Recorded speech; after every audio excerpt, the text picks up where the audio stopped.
Wu, rapidement. Merci. Vous êtes allé aux rencontres donc avec le FMI récemment. Cher gouverneur, vous êtes entretenu avec vos homologues. Quel est que pensent les gens liés à la stabilité financière mondiale, surtout la, la question de la dette. L'interprète signale que le son est trop mauvais pour une interprétation de qualité. Yes, there was quite a bit of discussion. Oui, nous en avons discuté beaucoup au FMI. C'est ce qu'on y fait d'ailleurs. Il y avait deux thèmes, je dirais, dans cette discussion. D'un point de vue plus positif, plusieurs pays émergents comme le Brésil, le Mexique ont réussi à développer leur propre marché domestique. Alors, ils dépendent moins des États-Unis. Ils ont également été un peu plus proactifs que beaucoup de pays plus industrialisés quand on parle d'augmentation des taux d'intérêt. Ils disaient qu'ils n'avaient pas le même historique que nous. Ils ont des économies plus volatiles. Leurs banques sont beaucoup plus récentes, alors ils n'ont pas cette crédibilité. Alors, lorsque l'inflation a augmenté, ils ont agi rapidement. Ils ont augmenté les taux d'intérêt. Ils l'ont fait avant plusieurs pays plus développés. Alors, au fil de l'augmentation des taux d'intérêt par les États-Unis, ça aurait pu ajouter de la pression sur ces pays, mais au final, ça les a mis dans une bien meilleure position.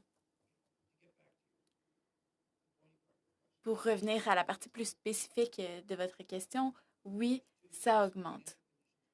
Il y a deux choses. Ces actions se produisent rapidement et c'est ce dont ont besoin nos économies. Et c'est d'autant plus vrai dans les économies plus volatiles et vulnérables. Et certains pays font face à un plus grand resserrement. Et certains se tournent plutôt vers les États-Unis, donc on peut voir quelques répercussions. Et d'un autre côté, si votre dette est en dollars américains, alors vous devrez payer beaucoup plus qu'au départ. Alors parfois, des pays un peu moins importants se retrouvent en défaut de paiement.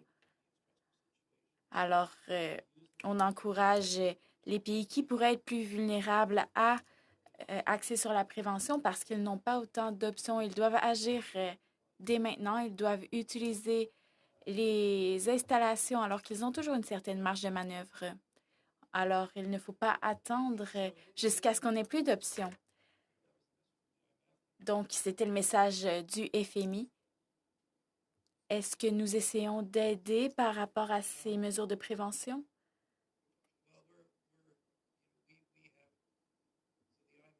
Alors, le FMI a du capital à l'heure actuelle. Ils ont assez de liquidités. Et le Canada, historiquement, avait soutenu la situation lorsque le FMI avait demandé un peu de soutien en termes de liquidité. Le Canada l'a déjà fait. Le Canada est l'un des plus principaux acteurs d'un système commercial multilatéral. Il fait partie de piliers au sein d'importants groupes de commerce. Alors, je crois que nous sommes d'importants d'importants aidants dans ce système. Lorsque le FMI s'est tourné vers nous pour avoir des conseils, je leur ai certainement dit que j'étais heureux qu'ils fassent ça. Parfois, nous ne sommes pas toujours satisfaits d'avoir leurs conseils, mais ça profite à tout le système au final.